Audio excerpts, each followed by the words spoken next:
হাঁটুর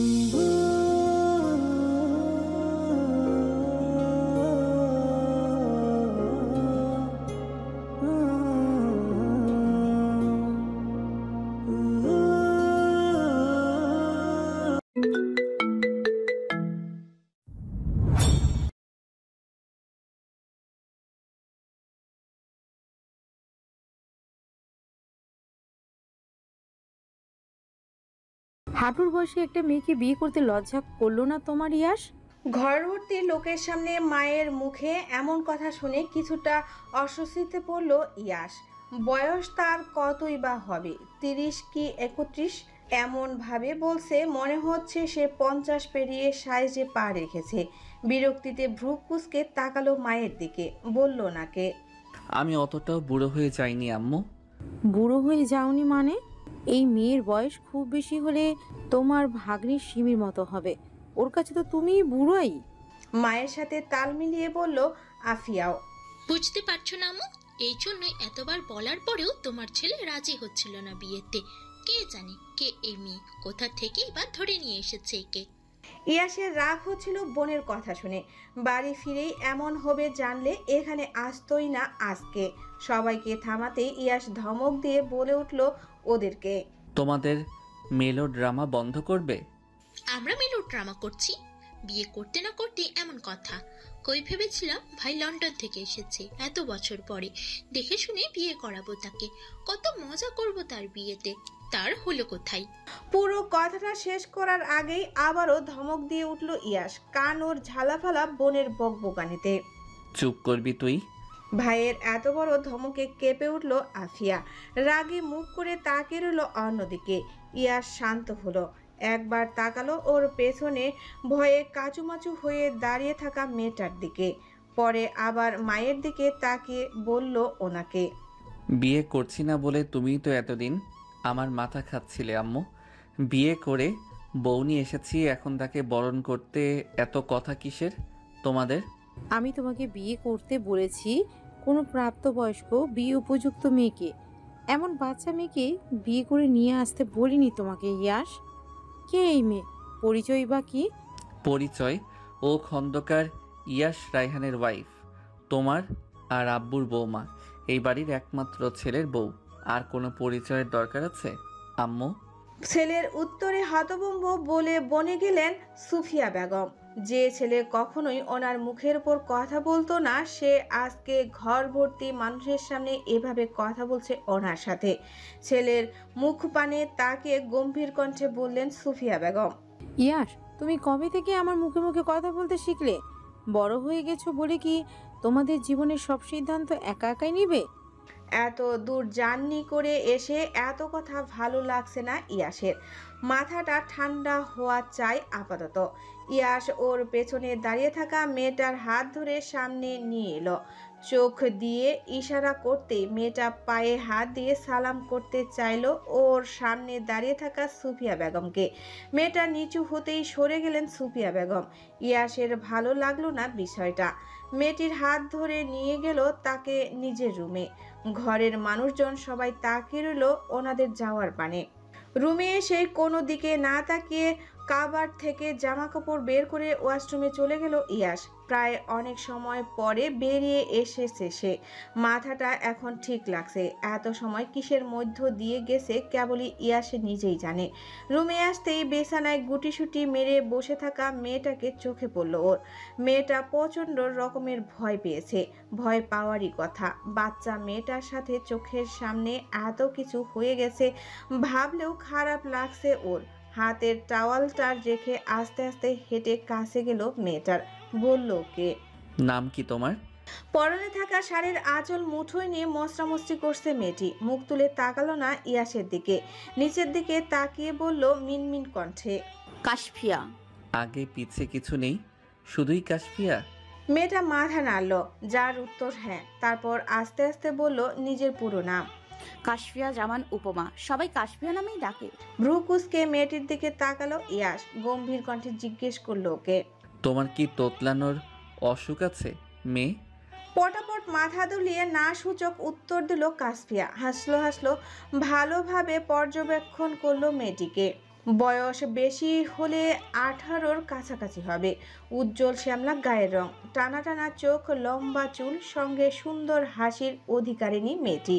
ইয়াস মুগ্ধ হয়ে দেখছে মেয়েটিকে। এই মেয়েটা কথায় লুকিয়েছিল এতদিন, কেন সে আগে ধরা দেয়নি ইয়াসের কাছে? পরক্ষণেই আবার মাথায় এলো সে পাগলের মতো কি ভাবছে এসব। মেয়েটা বাচ্চা, ইয়াসের সঙ্গে তার যায় না কোনোভাবেই। নিজেকে কিছুক্ষণ মনে মনে বোকাঝোকা দিয়ে বলল ইয়াস, উপমা নামটাই সুন্দর। তুমি যতদিন এখানে আছো আমি বরং তোমাকে উপমা নামেই ডাকবো।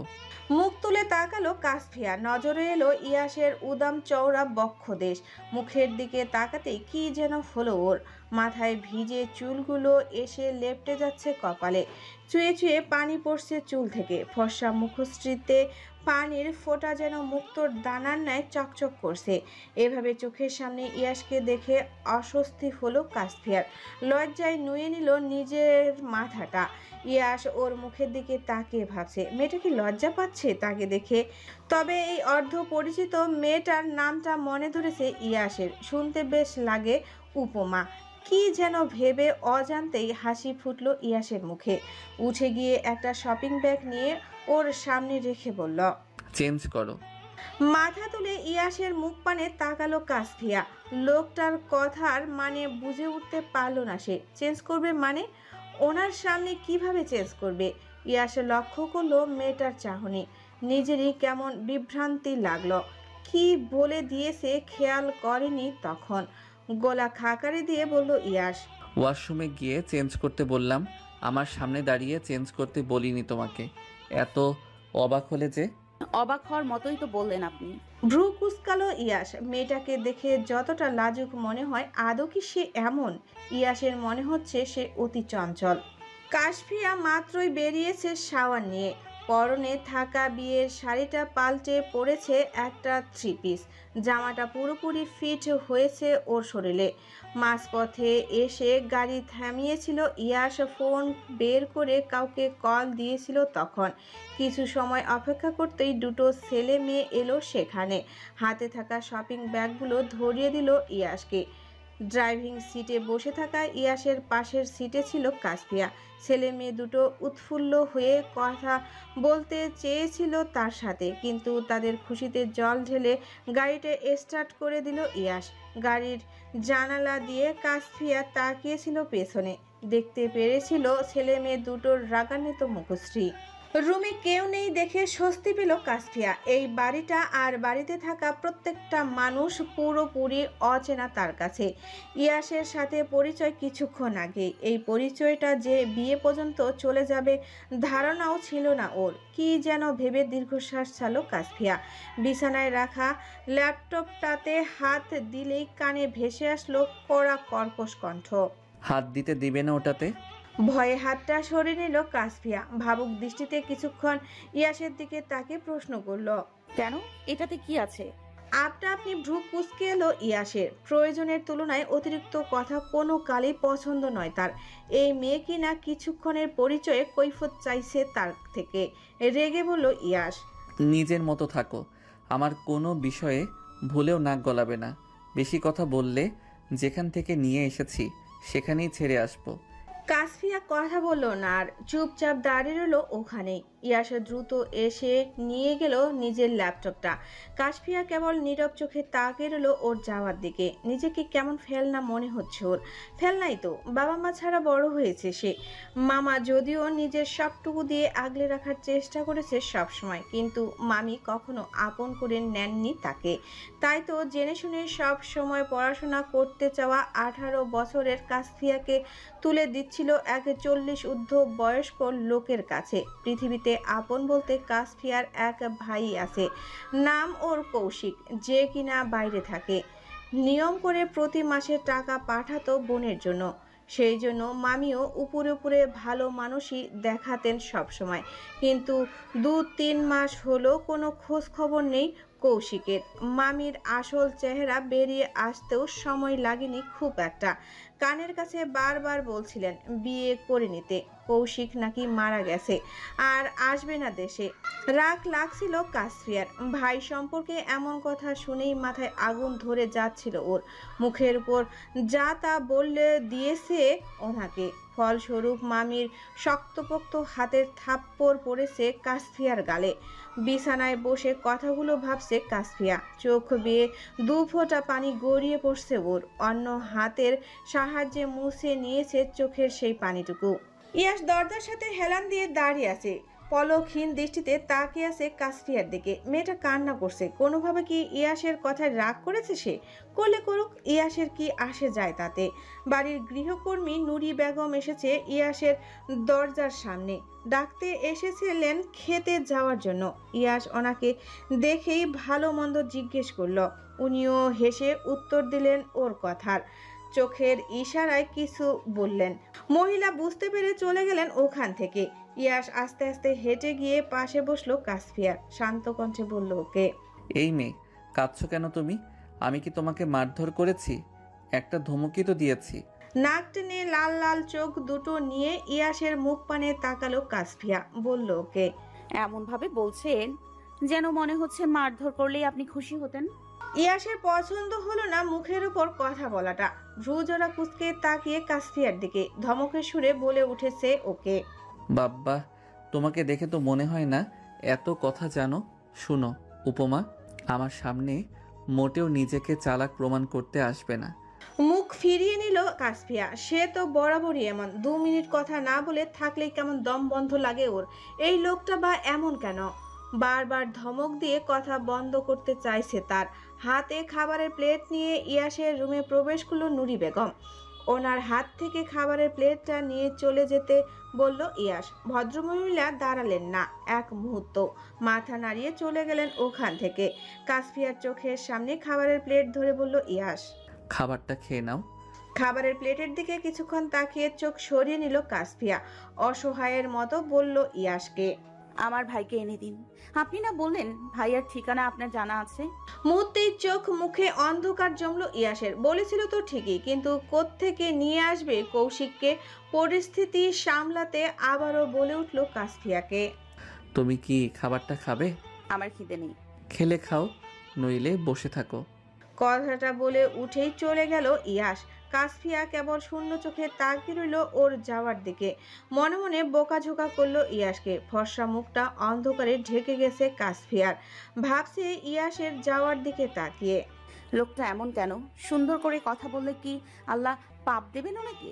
রাত হয়েছে অনেকটা। দিনের আলো কেটে গিয়ে অন্ধকার নেমেছে চারিদিকে। ব্যালকনিতে দাঁড়িয়েছে কাসফিয়া। পুরো রুমে সে ছাড়া আর কেউই নেই। একা একা বসে থাকতেও বিরক্ত লাগছে। বাইরে গিয়ে যে কারো সাথে কথা বলবে সেই সাহসটাও নেই। এখানে সবাই তো অচেনা তার কাছে। তার মধ্যে আবার বাড়ির ভেতরে ঢুকতেই দেখেছিল সবার ব্যবহার। কেউই যে খুশি হয়নি তাকে দেখে বুঝতে বাকি নেই এটা কাসফিয়ার। হুট করেই মনে হলো কেউ দাঁড়িয়ে আছে ওর পেছনে। ঘুরে তাকাতেই রাগান্বিত স্বরে বললে উঠল কেউ, এই মেয়ে, নাম কি তোমার? মাথাটা নুয়ে উত্তর দিল কাসফিয়া, জি, কাশফিয়া। ইয়াশকে তুমি চিনো?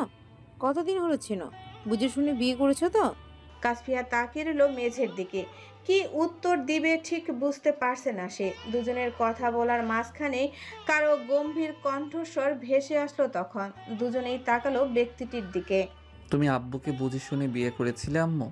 রাগ হলো সুফিয়া বেগমের। ছেলের দিকে তাকে কটমট কণ্ঠে বলে উঠলেন তিনি। কিসের সাথে কি মিলাচ্ছ তুমি ইয়াশ? ইয়াশ চোখের ইশারায় রুমে যেতে বলল কাসফিয়াকে। দাঁড়ালো না কাসফিয়া। ফটাফট মাথা নাড়িয়ে সায় জানালো ইয়াশের কথায়। ওর পাশ কাটিয়ে চলে গেল রুমে। মায়ের মুখোমুখি এসে আবারও জিজ্ঞেস করলো ইয়াশ, রাখছো কেন? তুমি আমাকে বলো, আব্বুকে তুমি বুঝে শুনে বিয়ে করনি আম্মু? থতমত খেয়ে গেলেন মিসেস সুফিয়া। এই ছেলের মধ্যে এত পরিবর্তন এলো কি করে? ইয়াশ এতটা পাল্টে গেছে যে মায়ের মুখে মুখে কথা বলছে। নিজেকে স্বাভাবিক করে বললেন ইয়াশকে, বুঝে শুনেই করেছি। অবুঝের মতো কথা বলছো কেন ইয়াশ? অবুঝের মতো কথা তো তুমি বলছো আম্মু। ও আমাকে না চিনলে বিয়ে করবে কেন? আমার হাত যখন ধরেছে বুঝে শুনে ধরেছে নিশ্চয়ই। ছেলের যুক্তি শুনে হতভম্ব বনে গেলেন সুফিয়া বেগম। চোখ মুখে বিস্ময় নিয়ে বললেন কেবল। ইয়াশ, আমার ভালো খারাপ নিয়ে তোমার এত মাথা ব্যথা কবে থেকে আম্মু? তোমার ওই ছেলে কোথায় যার জন্য আমাকে সবসময় নিজের থেকে দূরে সরিয়ে রাখতে? ছেলের কথায় অভিমানের আভাস পেল সুফিয়া বেগম। আফিয়া আর ইয়াস কেউই ছিল না তখন। দত্তক নিয়েছিলেন 1-2 বছরের এক বাচ্চা ছেলেকে। শখ করে নাম রেখেছিল ঈশান। তার 2-3 বছর পর আফিয়া এলো ওনার কোল আলো করে। পরে ইয়াস। ছোটবেলা থেকেই ইয়াস আর আফিয়ার তুলনায় ঈশানকে বেশ আদর করতেন সুফিয়া বেগম। এক সময় চঞ্চল ইয়াসকে পাঠিয়ে দিলেন লন্ডনে। ছেলে ওনার আগের মতো চঞ্চল নেই, বড় হয়েছে এখন, বুঝতে শিখেছে বাস্তবতা। সাথে সাথে মায়ের সাথে দূরত্বও বেড়েছে তার। প্রতিদিন ছেলেকে ফোন দিয়ে কত কি বলতেন সুফিয়া বেগম, বোঝাতে চাইতেন তিনি কখনোই আলাদা করে দেখেননি কাউকে। মনে হতো ইয়াসের ভুল ভেঙেছে। প্রথম ফিরে আসতে চাইতো ইয়াস, কিন্তু সুফিয়া বেগম ফোনের হম্বিতম্বি করতেন ছেলের উপর। জেদ করে এতদিন বারবার বলার পরও আসতে রাজি হয়নি দেশে। হুট করেই 2-3 দিন আগে ফোন দিয়ে জানালো সে আসছে। খন্দকার মঞ্জিলে খুশি ফিরে এসেছিল যে, কিন্তু প্রথম দিনেই আবার ছেলের সাথে তিক্ততা বাড়বে ওনার ভাবনাতেও ছিল না। সুফিয়া বেগম গটগট করে হেঁটে দরজার পর্যন্ত গেলেন। ফিরে তাকিয়ে আবার শক্ত কণ্ঠে বললেন ইয়াসকে উদ্দেশ্য করে, কিছু শাড়ি রেখে গেলাম, তোমার বউকে বলো শাড়ি পরার অভ্যাস করে নিতে। খন্দকার বাড়ির বউরা এসব 3 পিস পরে ঘুরে না। ইয়াস ভ্রু কুঁচকে তাকিয়েছে মায়ের দিকে, কিছু বলল না অবশ্য। সুফিয়া বেগমও আর ছেলের সাথে কথা বাড়াতে চাইলেন না, তাই চলে গেলেন ওখান থেকে। ছাদে সুন্দর করে বসার জায়গা আছে, এই সময়টাতে বাড়ির সবাই এসে আড্ডা দেয় এখানে। ইয়াস এতদিন মিস করছে বাড়ির সবাইকে। ছাদের রেলিংয়ে হাত ঠেকিয়ে দাঁড়িয়ে আছে, আনমনে ভাবছে কি যেন। আচমকাই মনে হলো কেউ দাঁড়িয়ে আছে পেছনে। মাথা ঘুরিয়ে তাকাতেই দেখলো উজ্জ্বলকে। হাসলো ইয়াস। এই লোকটার অপেক্ষাই ছিল এতক্ষণ ধরে। উজ্জ্বল হলো আফিয়ার হাজব্যান্ড, আবার ইয়াসের চাচাতো ভাই। উজ্জ্বলের আব্বু আম্মু মারা গেছে সেই কবেই। ও যখন ক্লাস 5-এ পড়ে তখন এক অ্যাক্সিডেন্টে মারা যায় দুজনেই। কোলে পিঠে করে ওকে বড় করেছে সুফিয়া বেগমই। ছেলেটা ভালো আর সুদর্শন, মেয়েকে তাই তুলে দিয়েছে ওর হাতে। বয়সে উজ্জ্বল ইয়াসের থেকে অনেকটা বড়, তবুও দুজনে যেন বন্ধুর মতো। উজ্জ্বল আলতো করে ধাক্কা দিয়ে ইয়াসের কাঁধে এক গাল হেসে বলল, কেমন আছো শালাবাবু? শুনলাম বউ নিয়ে এসেছো।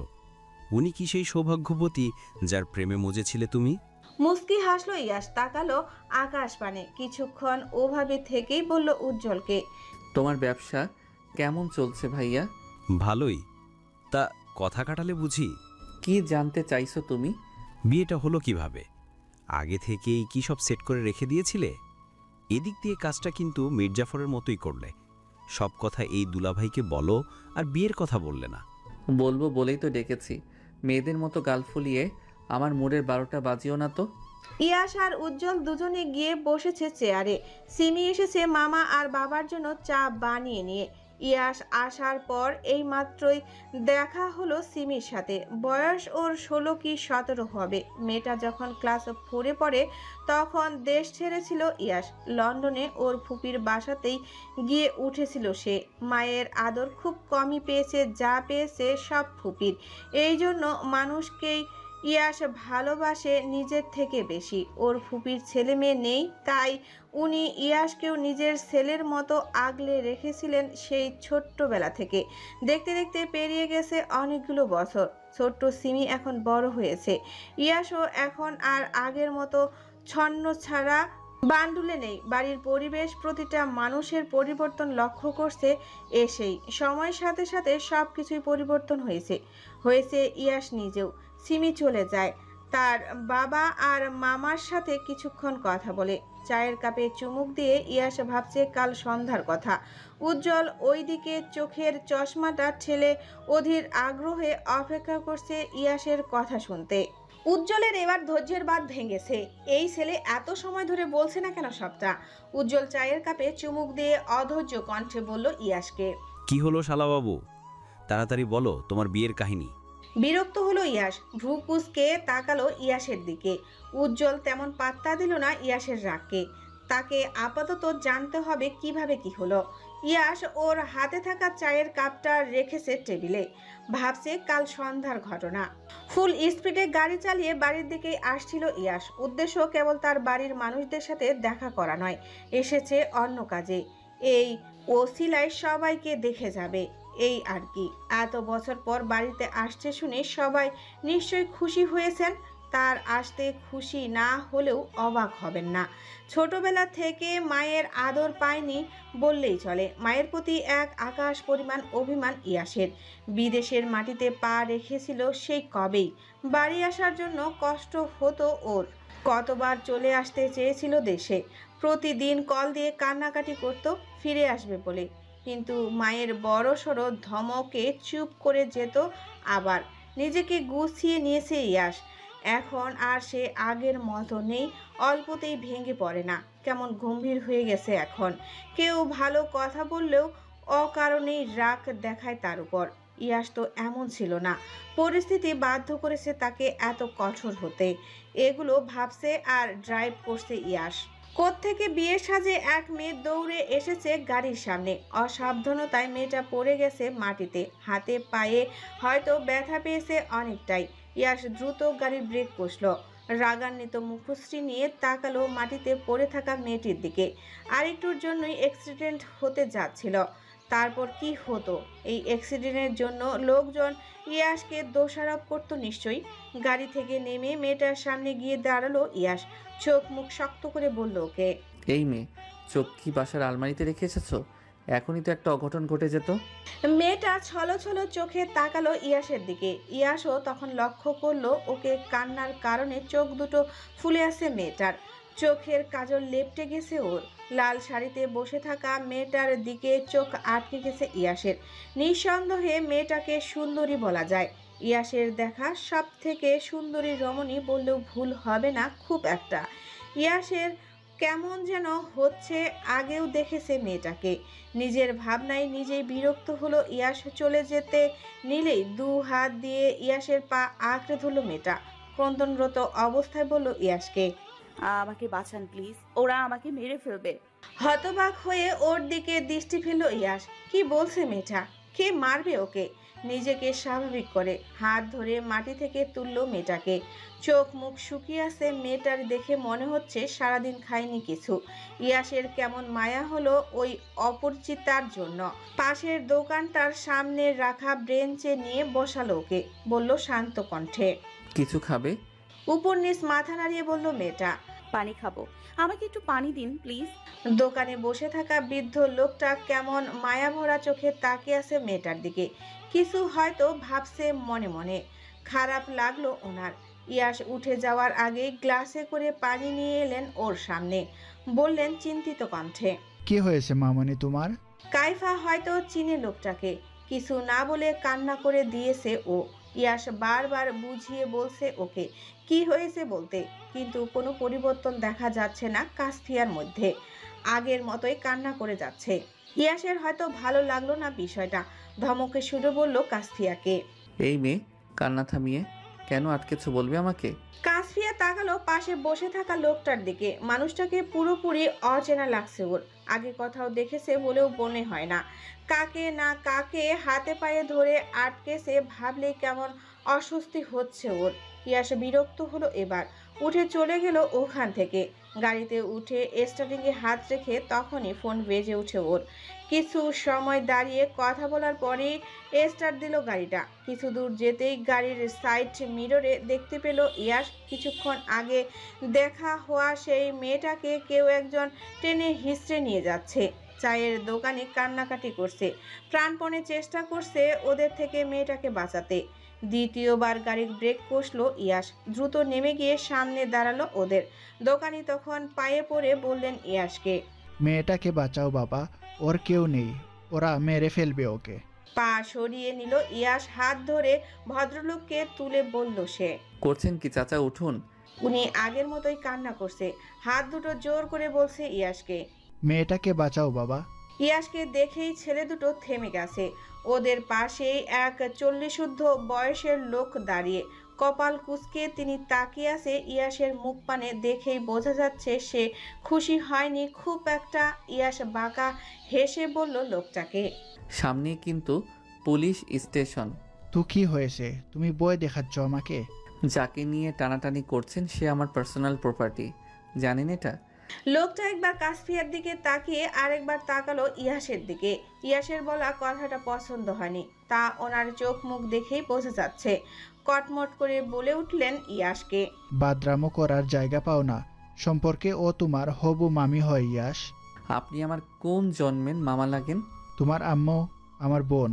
পুরো কথাটা শেষ হবার আগে ইয়াসের রক্ত চক্ষু নিয়ে তাকালো ওনার দিকে। ইয়াসের এমন চাহনিতে হয়তো ভয় পেয়ে গেল লোকটা। কাসফিয়াকে ধরে রাখা হাতটা ছেড়ে দিল তখনই। ইয়াসের খুব একটা অসুবিধা হয়নি লোকটাকে চিনতে।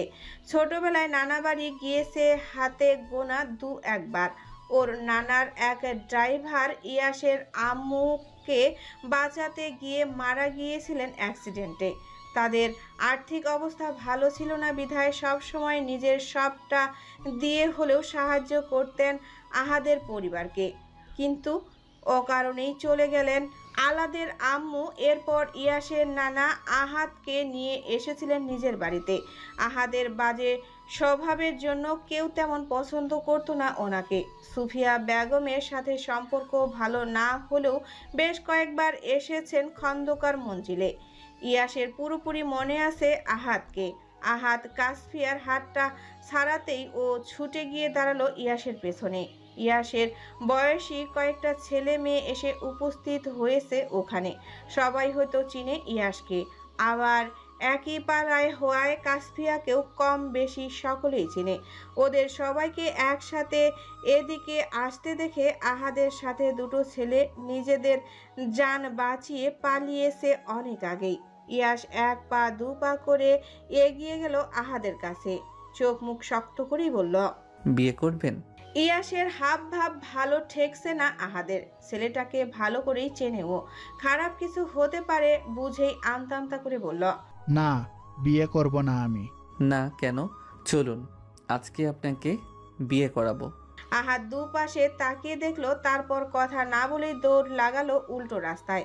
ইয়াসের পেছনে দাঁড়িয়ে থাকা ছেলেমেয়েগুলো খিলখিল করে হেসে উঠল আহাদের দৌড়ানোর স্টাইল দেখে। হাসলো না কেবল কাসফিয়া, এখনো আগের অবস্থানেই দাঁড়িয়ে আছে সে। কোথায় যাবে, কি করবে ভাবছে এসবই।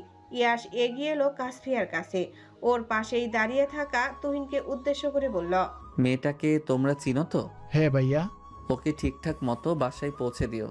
অমনি বলে উঠল কাসফিয়া, পালিয়ে এসেছি কি ফিরে যাওয়ার জন্য? মেয়েটার সজা সাপটা উত্তরে ভরকালো না কেউই। হয়তো জানে কাসফিয়া এমনই। ইয়াস ভ্রু কুঁচকে তাকালো ওর দিকে।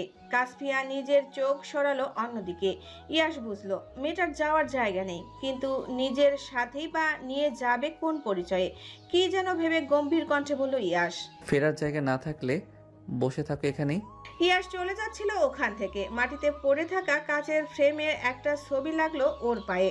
হাতে নিল, পরিচিত কারো মুখ ভেসে উঠল ছবিটাতে। চোখ মুখে বিস্ময় নিয়ে ইয়াস একবার তাকালো কাসফিয়ার দিকে, পরে আবার ছবিটাকে দেখলো ভালো করে। মনে পড়লো ওর তখন যখন এসে মাটি থেকে টেনে তুলছিল কাসফিয়াকে, ওর হাত থেকে পড়েছিল ছবিটা। আস্তে আস্তে কাসফিয়ার কাছে হেঁটে এসে জিজ্ঞেস করলো ওকে, ছেলেটাকে? কিছু সময় পর উত্তর দিল কাসফিয়া, আমার ভাইয়া। তোমার আম্মু আব্বু নেই? না।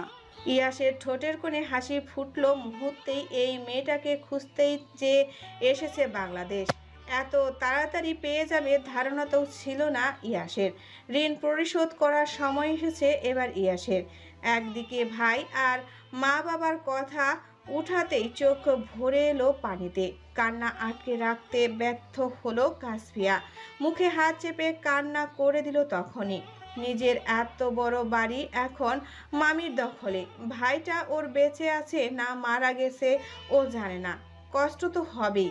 এত বড় শহরে কার কাছেই বা যাবে মেয়েটা?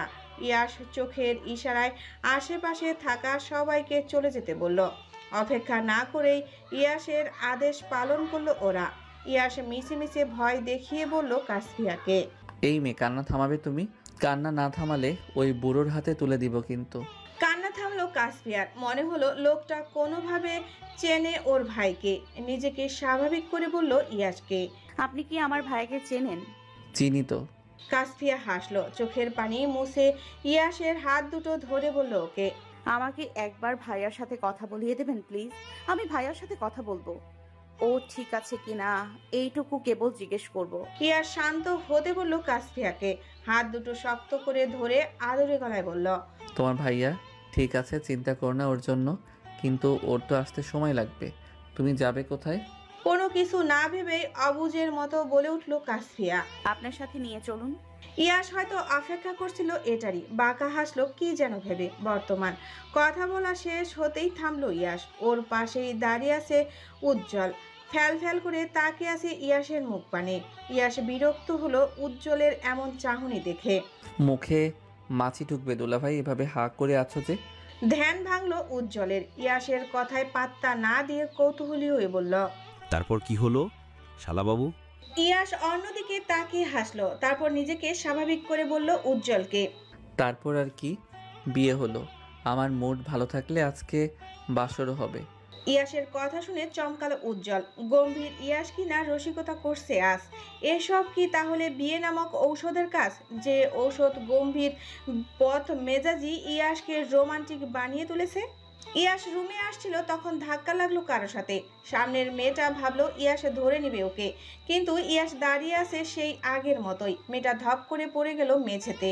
কোমরে হাত দিয়ে ইয়াসের মুখ পানে তাকে বলল সে, এটা কি হলো ইয়াস? আমার সামনে ধপ করে এক আলুর বস্তা পড়ল। কে? আমি আলুর বস্তা? তাছাড়া কি? কথাগুলো ফোনের স্ক্রিনের দিকে দৃষ্টি রেখেই বলল ইয়াস। কথা বলা শেষে চলে যাচ্ছিল নিজের রুমে। মেঝেতে বসে থাকা রোহি উঠে দাঁড়িয়ে ডেকে বলল ইয়াসকে, আমি কি দেখতে এতটাই খারাপ ইয়াস? আমার দিকে তাকালে কি পাপ হতো তোমার? ইয়াসের পা জোড়া থেমে গেল। এগিয়ে এলো রোহির কাছে। রোহির প্রশ্নের উত্তরে বলল সে, তুমি কি জানো আমি বিবাহিত? আমার সুন্দরী বউ থাকতে তোমার দিকে তাকাবো কেন?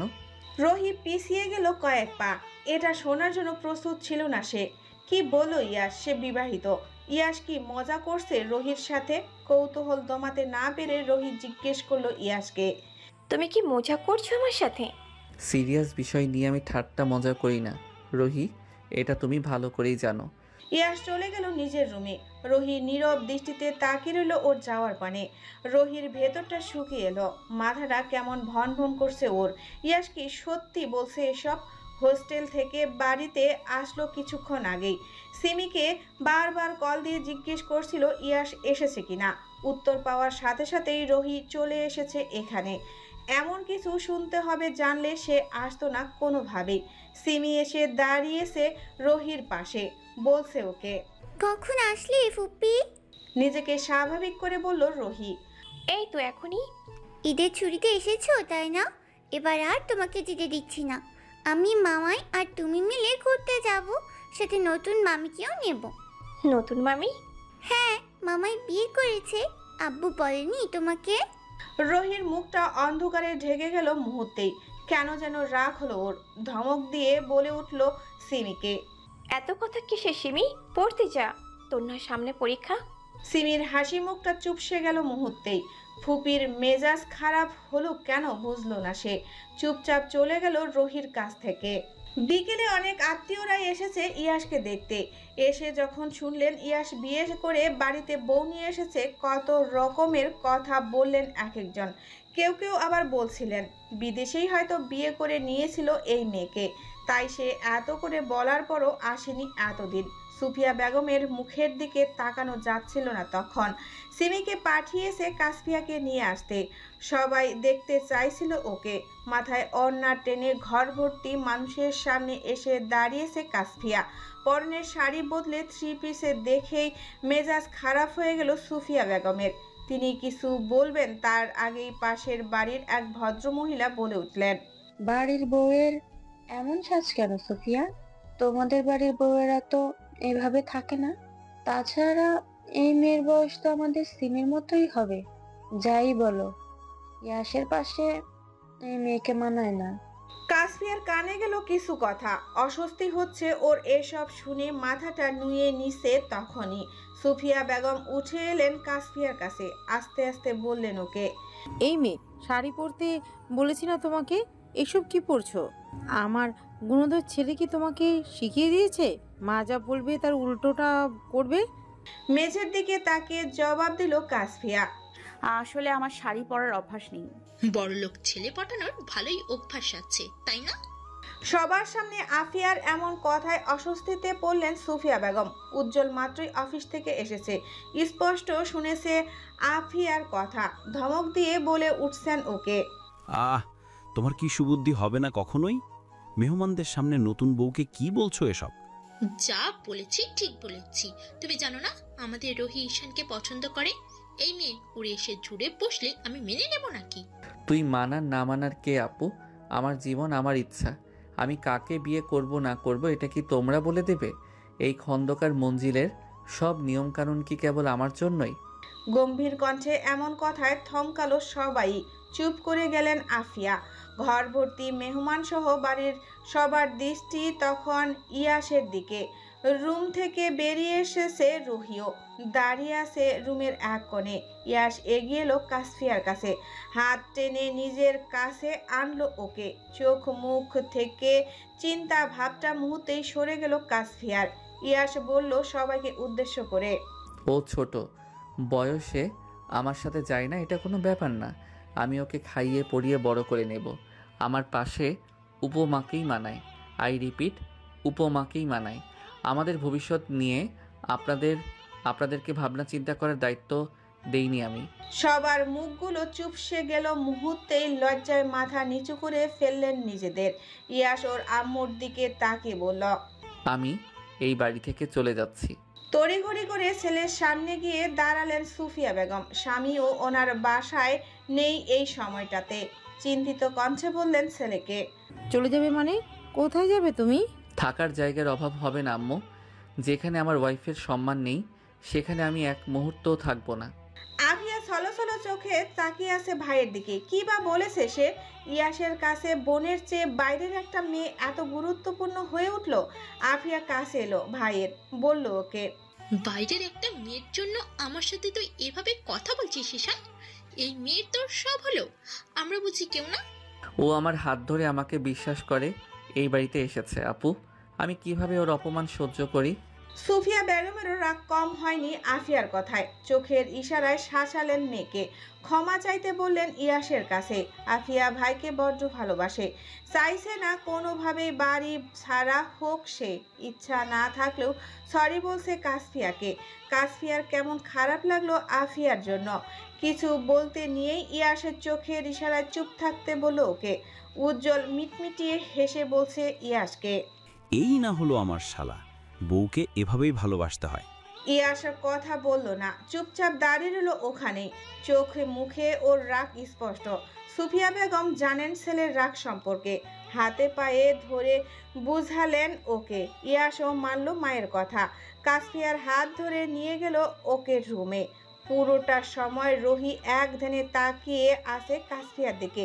মেয়েটার কি ভাগ্য, সে প্রতিনিয়ত যে মানুষটাকে চাইল, এই মেয়েটা কষ্ট ছাড়াই তাকে পেয়ে গেল। কি আছে এই মেয়েটার মধ্যে? কিছু তো একটা আছে, না হলে ইয়াসের মতো গম্ভীর বদমেজাজি একটা মানুষ তার প্রেমে মজেছে। কিভাবে সবার থেকে সুন্দর করে প্রোটেক্ট করলো মেয়েটাকে। রোহির যে হিংসা হচ্ছে কাসফিয়ার ভাগ্যের উপর, এই ভাগ্যটা ওর হলো না কেন? চোখ গড়িয়ে দুফোঁটা পানি পড়ল রোহির। কাউকে তা বুঝতে না দিয়ে চলে গেল রুমে। সময় গড়িয়েছে 2-3 দিন। বাড়িতে কত আয়োজন চলছে ঈদের। হ্যাঁ, কালকে ঈদুল আজহা। মামাকে ছেড়ে এই বাড়িতে কাসফিয়ার প্রথম ঈদ। ভাইয়ের সাথে কথা হয় না ওর অনেক দিন। ইয়াসের হাত ধরে এই বাড়িতে আসার কারণটাই যে নিজের ভাইকে খুঁজে পাওয়া। যত দ্রুত সম্ভব কাসফিয়াকে যোগাযোগ করতে হবে ওর ভাইয়ের সাথে, নইলে যে কোনোভাবেই শান্তি পাচ্ছে না মন। কত কি ভাবতে ভাবতে ঘুমিয়ে পড়ছে কখন নিজেও জানে না কাসফিয়া। ইয়াশ আস্তে আস্তে রুমে হেঁটে এসেছে ওর পরক্ষণেই আবার নিজেকে বোকাচোকা দিয়ে মনে মনে ভাবছে নিজের রুমে এমন চোরের মতো ঢুকলো কেন সে।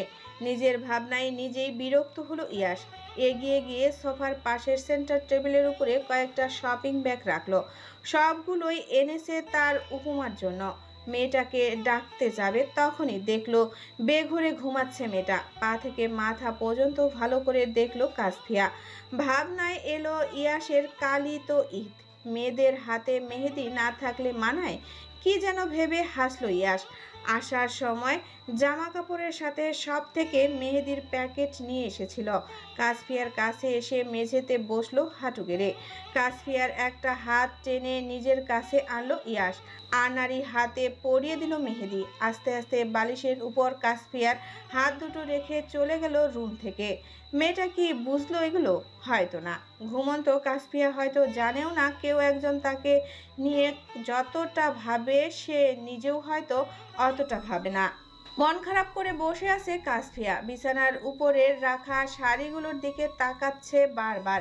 একটু আগেই সুফিয়া বেগম এসেছিলেন এই রুমে। কাসফিয়াকে বলেছেন শাড়ি পরে নিচে আসতে। ঈদের দিন বাড়ির বউ ঘরে বসে থাকবে ব্যাপারটা নাকি ভালো দেখায় না, কিন্তু কাসফিয়া যে শাড়ি পরতে পারে না, একেবারেই পরেছে। তাও জোর জবস্তি করে বিয়ের শাড়ি পরিয়ে দিয়েছিল ওর মামি। ইয়াশ মাত্রই রুমে ঢুকছিল। বিছানায় বসে থাকা কাসফিয়ার চিন্তিত মুখশ্রী নজরে এলো তার। শার্টের হাতা গুটাতে গুটাতে পাশে গিয়ে দাঁড়ালো কাসফিয়ার। ডাকলো ওকে। উপমা। কাসফিয়ার মুখ তুলে তাকালো ইয়াশের দিকে, বলল মিনমিন কণ্ঠে, বলুন। মন খারাপ? কেউ কিছু বলেছে তোমাকে? কথা বলল না কাসফিয়া। মাথা ভর্তি চিন্তা নিয়ে বসে রইল সে আগের মতোই। ইয়াশের মনে হলো ওর ভাবনাই সত্যি, হয়তো ওর মা বাবা বোন কেউ একজন এসে কথা শুনিয়েছে কাসফিয়াকে। ইয়াশ বসলো ওর পাশে, বলল আবারও, কে কি বলেছে আমাকে বলো। কাসফিয়ার মনে হলো ইয়াশ রেগে গেছে কোনো কারণে। ওকে শান্ত করতেই বলল সে, কেউ কিছুই বলেনি আমাকে। তাহলে এইভাবে মন খারাপ করে বসে আছো যে? তোমার ভাইয়াকে আমি নিয়ে আসবো, অপেক্ষা করো কিছুদিন। ভাইয়ার জন্য মন খারাপ হয়নি। তাহলে? আমি শাড়ি পরতে পারি না। ইয়াশের মনে পড়লো এখন ওর আম্মুই তখন হম্বিতম্বি করছিলেন শাড়ি পরা নিয়ে। ইয়াশ হয়তো বুঝলো কি হয়েছে, কি যেন ভেবে হাসলো সে। বলল কাসফিয়াকে, আমি হেল্প করব। কাসফিয়ার কেমন লজ্জা হলো ইয়াশের কথায়। ফটাফট মাথা দুলিয়ে না না করে বলল ইয়াশকে, তার দরকার নেই। ভয় পেও না উপমা, আমি অতটাও খারাপ নই, বিশ্বাস করে দেখো আমাকে। ইয়াশ যতক্ষণ কথা বলছে কাসফিয়া একধানে তাকিয়েছিল ওর মুখের দিকে। কি সুন্দর করে কথাটা বলল ইয়াশ। দেখা হওয়ার পর থেকে এই প্রথম ইয়াশকে ভালোভাবে কথা বলতে দেখলো কাসফিয়া। তার ভাবনা তাহলে ভুল। ইয়াশ মোটেও তিতকল্লা নয়, হাসতেও জানে লোকটা। ইয়াশ বিছানা থেকে বেছে বেছে একটা নীল শাড়ি হাতে তুলে নিল। নিজের চোখ বেঁধে নিল কাসফিয়ার গায়ের ওড়না দিয়ে। যত্ন করে ওকে পরিয়ে দিল শাড়িটা। পুরোটা সময় কাসফিয়া কেবল দেখছিল ইয়াশকে। এই মানুষটাকে যত দেখছে ততই অবাক হচ্ছে সে। কিভাবে সুপারম্যানের মতো এসে সব সময় সব বিপদ থেকে বাঁচিয়ে নেয় তাকে। শাড়ি পরানো শেষে কুচি ধরতে বলল কাসফিয়াকে। চোখের বাঁধন খুলে মেঝেতে বসে কুচিগুলো ঠিক করে দিল ওর। কাসফিয়া দাঁড়িয়ে আছে আয়নার সামনে, ইয়াশ তার ঠিক পেছনে। শাড়ির আঁচল টেনে কাসফিয়ার মাথায় দিয়ে দিল ইয়াশ। ঠোঁটের হালকা চওড়া হলো কাসফিয়ার। হুট করে মেঝেতে বসে পায়ে হাত দিয়ে সালাম করলো ইয়াশকে। কি হচ্ছে বুঝতে না পেরে প্রশ্ন করলো ইয়াশ, আরে কি করছো? আজকে না ঈদ, প্রথম সালামটা আমি আপনাকেই করলাম। ইয়াশ হাসলো কেবল, কিছু না বলে রুম থেকে বেরিয়ে গেল। যেতে যেতে বুকের বাম পাশটায় হাত দিয়ে বলছে বিড়বিড় করে, পায়ে নয় উপমা, তুমি তো আমার এখানটায় থাকবে। কখনো হৃৎপিণ্ডের ব্যথা হয়ে, কখনো আবার আমার ঠোঁটের কোণের হাসি হয়ে। কথাগুলো ভেবে আনমনে হাসলো ইয়াশ। কাসফিয়া চেয়ে রইল ওর যাওয়ার পানে। লোকটা দেখতে মন্দ নয়, ঠিক যেন সিনেমার হিরোদের মতো। কত সুন্দর করে উপমা নামে ডাকে তাকে। কাসফিয়া কি প্রেমে পড়লো এই তিতকল্লার? নিজের ভাবনায় নিজেই হাসলো কাসফিয়া। ইয়াশ যাওয়ার পরপরই কাসফিয়া ওয়াশরুমে গিয়েছিল। বেরিয়ে এসে বিছানার উপরে রাখা গিফট কার্ড, টাকা আর শাড়ি পেল সে। এগুলো কার বুঝতে পারছে না কাসফিয়া। জিনিসগুলো নেড়েচেড়ে দেখলো কিছুক্ষণ, বিড়বিড় করে আওড়ালো, এগুলো কি আমার? রুমে কি তুমি ছাড়া আর কোনো মেয়ে আছে? ভোরকে তাকালো কাসফিয়া, এত আস্তে করে বলল। লোকটা শুনে নিল কি করে, আমতা আমতা করে বলল ইয়াশকে, না কিন্তু আমার জন্য এসব কেন? তুমি আমাকে এত সুন্দর করে সালাম করলে, সালামি না দিলে বিষয়টা কেমন দেখায় না? তুমি তো পরে আমাকে কিপটে ভাবতে পারো। ইয়াশ রায়হান কিপটে নয়, এটা বোঝাতেই তোমাকে সালামি দিলাম। মনে মনে হাসলো কাসফিয়া। লোকটা কি সুন্দর অহেতুক লজিক দেখাতে পারে। তবে ইয়াশের আনা গিফটগুলো অনেক সুন্দর, ওর পছন্দের তারিফ করতে হয় বটে। কাসফিয়ার দিকে তাকিয়ে কি যেন ভাবছে ইয়াশ। মাথা থেকে শাড়ির আঁচল পড়ে যাওয়ার ফ্যানের বাতাসে চুলগুলো উড়ে এসে চোখ মুখে পড়ছে। বিরক্ত হচ্ছে কাসফিয়া। ইয়াশ লক্ষ্য করলো বিষয়টা, কথা না বলে চাওয়ালো কাসফিয়ার নিজের দিকে। যত্ন করে চুলগুলো সব গুছিয়ে দিল কানের পাশে। কাসফিয়া কেবল দেখে যাচ্ছে ইয়াশকে। হুট করেই ওর মাথায় আসলো ভাইয়ের কথা। বলল ইয়াশকে, আমাকে ভাইয়ার সাথে একবার কথা বলিয়ে দেবেন? মুহূর্তেই চোখ মুখের ভাবভঙ্গি পরিবর্তন হয়ে গেল ইয়াশের। পেছুয়ে গেল কয়েক পা। কাসফিয়া বুঝলো না কিছুই, মনে হলো শরীর খারাপ হয়েছে। ইয়াশের কাছে গিয়ে গালে কপালে হাত দিয়ে বলল সে, কি হয়েছে আপনার? শরীর খারাপ লাগছে? না তো। আপনার সাথে একবার কথা বলিয়ে দিন না আমাকে। আমি শুধু জানতে চাই ভাইয়া ভালো আছে কিনা। রাগান্বিত স্বরে বললে উঠল ইয়াশ, বলেছি তো ভালো আছে, এত কথা কিসের উপমা? আমাকে সময় দাও, সময় আসলে কৌশিক ঠিক তোমার সাথে কথা বলবে। আপনার সাথে আমি এসেছি ভাইয়ার জন্যই, আর আপনি বারবার এড়িয়ে যাচ্ছেন বিষয়টা। মুখে মুখে তর্ক করা কোনো কালেই পছন্দ না ইয়াশের। মেয়েদের এত বাড়াবাড়ি ভালো লাগে না ওর। এ যে বারবার বলার পরও কাসফিয়া উল্টো প্রশ্ন করে বসছে। রাগ লাগছে ইয়াশের। চোখ বন্ধ করে বড় বড় শ্বাস ফেললো ইয়াশ। নিজের রাগ নিয়ন্ত্রণ করার বৃথা চেষ্টা চালালো কিছুক্ষণ। কাসফিয়াকে কিছু বলতে নিলেই দরজার সামনে দাঁড়িয়ে থাকা সিমির কণ্ঠস্বর ভেসে এলো কানে, মামাই, তোমাকে আর নতুন মামিকে সবাই নিচে রাখছে। ইয়াশ তাকালো ভাগ্নির দিকে। নিজেকে স্বাভাবিক করে মুখে হাসি টেনে বলল ওকে, আসছি, তুমি যাও। চলে গেল সিমি। কাসফিয়া দাঁড়িয়ে রইল ওখানে। গুরুত্বপূর্ণ ফোন কল আসায় ইয়াশও চলে গেল বাহিরে। বেশ কিছুক্ষণ পর রোহি এসে কড়া নাড়ল দরজায়। কাসফিয়া তখন বিছানায় বসেছিল। দরজার দিকে তাকাতেই অপরিচিত মুখ দেখল সে। মেয়েটাকে চেনে না কাসফিয়া, চিনবেই বা কি করে? এসেছে তো মাত্র 3 থেকে 4 দিন। হাতে গোনা 2-1 জন ছাড়া এখনো বাড়ির সবাইকে দেখা হয়নি ওর। কাসফিয়া মুখে হাসি টেনে ভেতরে আসতে বলল রোহিকে। রোহিও আসলো ওদের রুমে। পা থেকে মাথা পর্যন্ত ভালো করে দেখলো কাসফিয়াকে। মেয়েটা সুন্দর, বয়স কম, গোলগাল চেহারা, ফর্সা দেখতে, মাথার লম্বা চুল, কাজল কালো চোখ। এই চোখের মায়ায় বুঝি পড়েছে ইয়াশ। দীর্ঘশ্বাস ছেড়ে ভাবলো রোহি। মেয়েটাকে পছন্দ করার কারণ আছে বটে, কিন্তু রোহি কি দেখতে এতটাই বাজে? ওকে ভালোবাসা যেত না একবার? কথাগুলো ভেবে নিজেই নিজেকে বোকাঝোকা দিচ্ছে রোহি। অন্য নারীর স্বামীকে নিয়ে কি ভাবছে সে? এগুলো যে পাপ। এদিকে কাসফিয়া তাকিয়ে আছে রোহির মুখ পানে। মেয়েটাকে জানতে ইচ্ছা করছে ওর। রোহি লক্ষ্য করলো এটা, হেসে জিজ্ঞেস করলো কাসফিয়াকে, নাম কি তোমার? কাসফিয়া। ভ্রুকুসকে আরেকবার বলল রোহি। ইয়াস যে তখন উপমা বলে ডাকলো। সাথে সাথেই উত্তর এলো কাসফিয়ার থেকে, উনি উপমাই ডাকেন। আবারও কেমন মন খারাপ হলো রোহির। কি সুন্দর নাম দিয়েছে মেয়েটা ইয়াশ। ওর কেন এমন ভাগ্য হলো না? কেন চেয়েও পেল না ইয়াশকে? প্রতিবার বাড়িতে আসলেই এই রুমটাতে আসতো রোহি। ইয়াশের রেখে যাওয়া সব জিনিসগুলো ছুঁয়ে দেখতো সে। মনে হতো ইয়াশকেই ছুঁয়েছে। কিন্তু এখন এই রুমটাতে কেমন দম বন্ধ লাগছে। ওর প্রিয় মানুষটার সাথে এই রুমে অন্য এক মেয়ে থাকে, স্ত্রীর অধিকার নিয়ে তাকে স্পর্শ করে। না না, আর এগুলো ভাবতে পারছে না রোহি। বেশিক্ষণ এখানে থাকলে কান্না করে দিবে সে। দ্রুত বলল কাসফিয়াকে, চাচি রাগ করবেন, তোমাকে না ডাকলেন অনেক আগে, তাড়াতাড়ি চলে এসো। রোহি চলে যাচ্ছিল রুম থেকে, দরজার সামনে পা রাখতেই বলল কাসফিয়া। আপনার পরিচয় দিলেন না তো? আমার পরিচয় জানলে তুমি খুশি হবে তো? তা হবে না কেন? হাসলো রোহি, যেতে যেতে বলল কাসফিয়াকে উদ্দেশ্য করে। আমি রোহি। নামটা শোনা মাত্রই কপালে ভাঁজ পড়ল কাসফিয়ার। মনে হলো এই নামটা শুনেছে সে। হ্যাঁ, মনে পড়েছে, তখন ইয়াসের আপুর মুখেই শুনেছিল রোহির ইয়াসের পছন্দ করে, এই কথাটাই বলেছিল তিনি। আচ্ছা, মেয়েটা তো সুন্দর, পরি বললেও ভুল হবে না।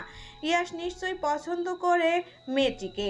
ওদের মধ্যে কি বাধা হয়ে দাঁড়ালো কাসফিয়া? কিন্তু সব কিছুর পরও এসব ভেবে তার এত খারাপ লাগছে কেন?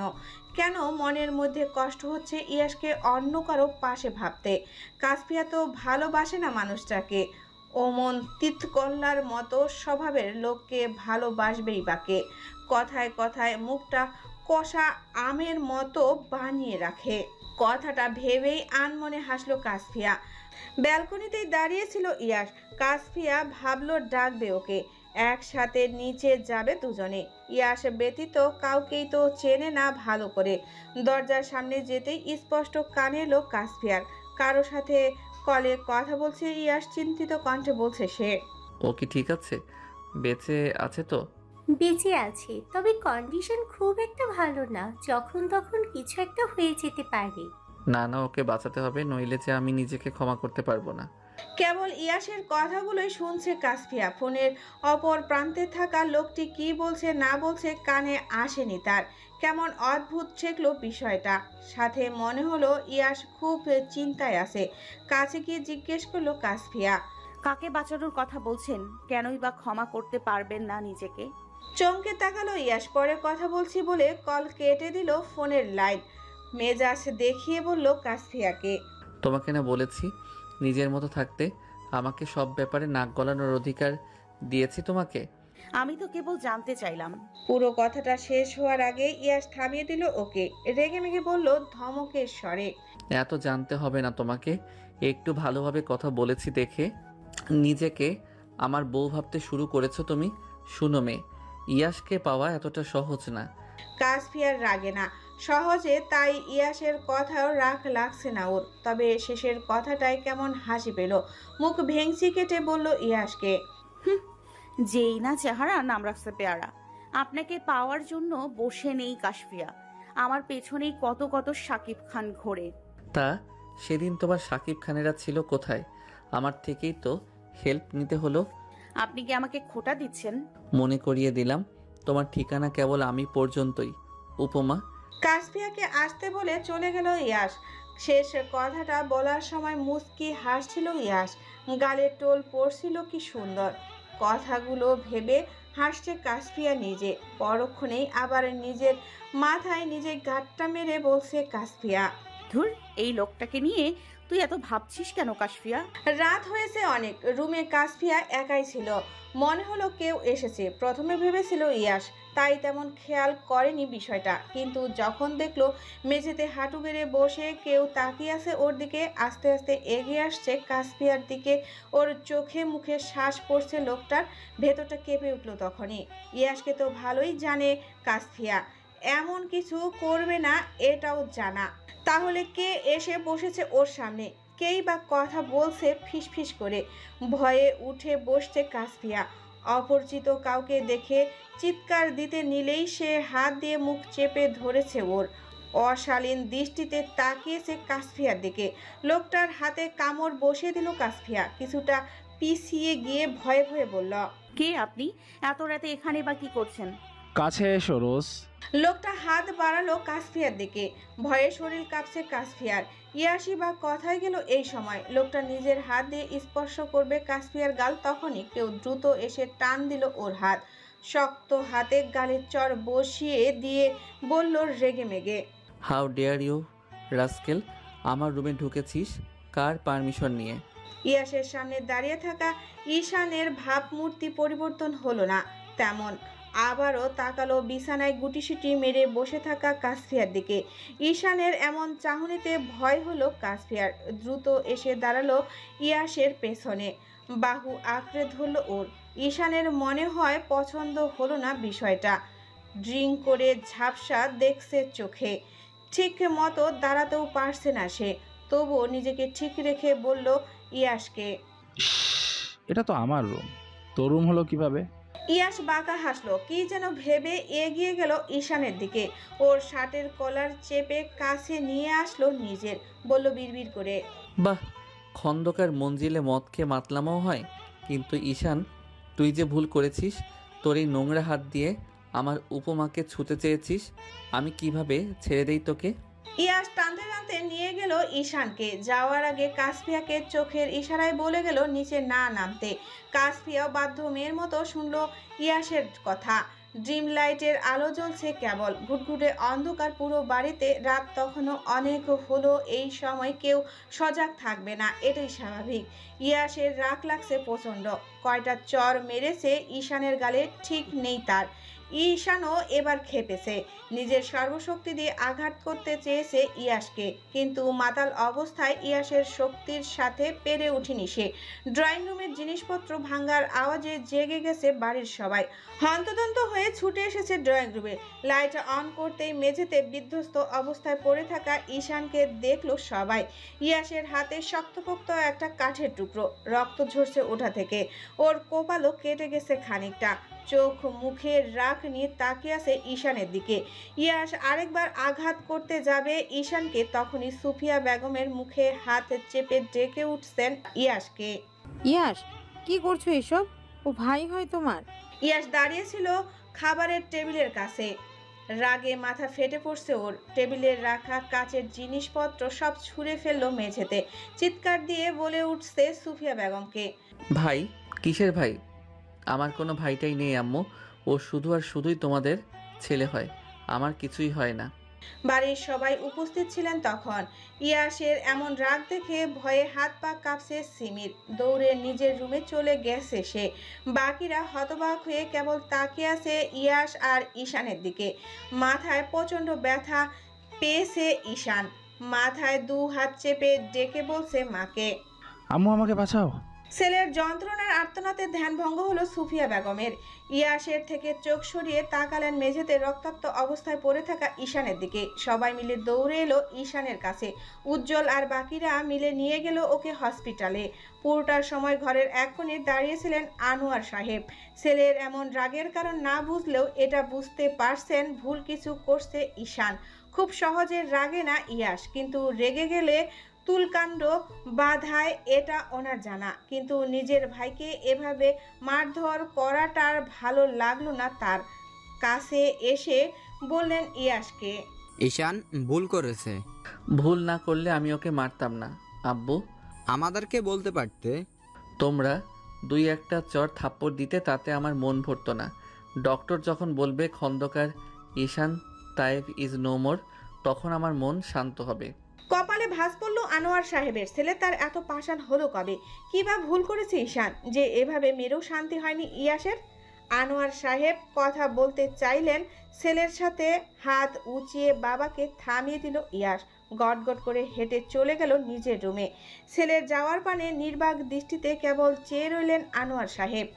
বিছানায় জড়সড় হয়ে বসে থাকা কাসফিয়ার কাছে এসে বসে ইয়াস। ওকে দেখা মাত্রই মুখ তুলে তাকায় কাসফিয়া। প্রচণ্ড ভয়ে জাপটে ধরে ইয়াসকে। ইয়াসের বুকে নিজের মাথা রেখে কেঁদে উঠে সে।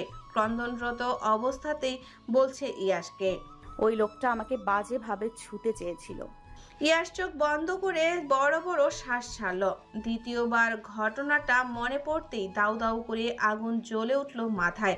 নিজেকে কোনো রকমে শান্ত করলো ইয়াস। ওকে জড়িয়ে বসে থাকা মেয়েটার মাথায় পরম যত্নে হাত বুলিয়ে আদুরে গলায় বলল, ভয় নেই উপমা, আমি আছি তো। আপনি তখন কোথায় ছিলেন? যদি খারাপ কিছু হয়ে যেত?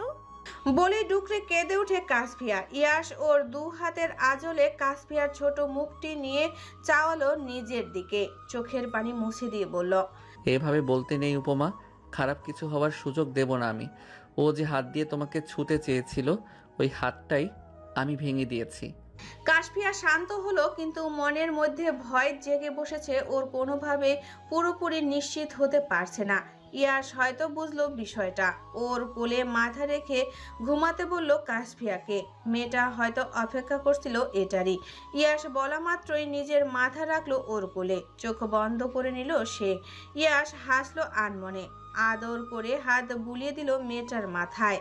পানির জগ হাতে নিয়ে ইয়াসের রুমের পাশ দিয়ে যাচ্ছিল রুহি।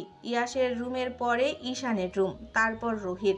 দরজা খোলা ছিল বিধায় না চাইতেও চোখ পড়ল ইয়াসের দিকে। আগে তো অকারণেই আসতো এই রুমটাতে। বিছানায় বসে থাকা ইয়াসকে দেখছে রুহি, তারপর আবার ওর কোলে ঘাপটি মেরে শুয়ে থাকা কাসফিয়াকেও দেখছে। কিছুক্ষণ আগের রাগী ইয়াস কোথায় গেল? ছেলেরা বুঝি এমনই হয়, পুরো দুনিয়ার কাছে রাগী আর ভালোবাসার মানুষের কাছে পৃথিবীর সবচেয়ে ঠান্ডা মস্তিষ্কের মানুষটি। আফসোসের স্বরে বলল রুহি। তুমি আমাকে ভালোবাসলেও তো পারতে ইয়াস। ইয়াসের মনে হলো দরজার সামনে দাঁড়িয়ে আছে কেউ, তাকিয়ে বলল সে। কে ওখানে? দ্রুত সরে গেল রুহি। ইয়াসও আর তেমন মাথা ঘাটালো না বিষয়টা নিয়ে। হসপিটালের বেডে শুয়ে ব্যথায় কাতরাচ্ছে ঈশান। হাতটাতে প্রচন্ড আঘাত পেয়েছে, সাথে মাথায় সেলাই লেগেছে বেশ কয়েকটা। পুরো মুখ আর হাত ফুলে আছে। সুফিয়া বেগমের কান্না চলে আসার উপক্রম ছেলের এই অবস্থা দেখে। পেটে না ধরলেও সে ছোটবেলা থেকে কোলে পিঠে করে মানুষ করেছে ওকে। নিজের ছেলেমেয়েদের থেকেও বেশি ভালোবাসা আর যত্নে বড় করে তুলেছে। তাই বুঝি ইয়াসের এতটা ক্ষোভ মায়ের প্রতি আর ভাইয়ের প্রতি। কি এমন ভুল করেছে ঈশান যে এভাবে মারতে হলো ওকে? ডাক্তার আসলেন কেবিনে। সুফিয়া বেগমের পাশে দাঁড়িয়ে উজ্জ্বল আর আরিফা সহ আনোয়ার সাহেব। ডাক্তারকে উদ্বিগ্ন হয়ে জিজ্ঞেস করলেন সুফিয়া বেগম।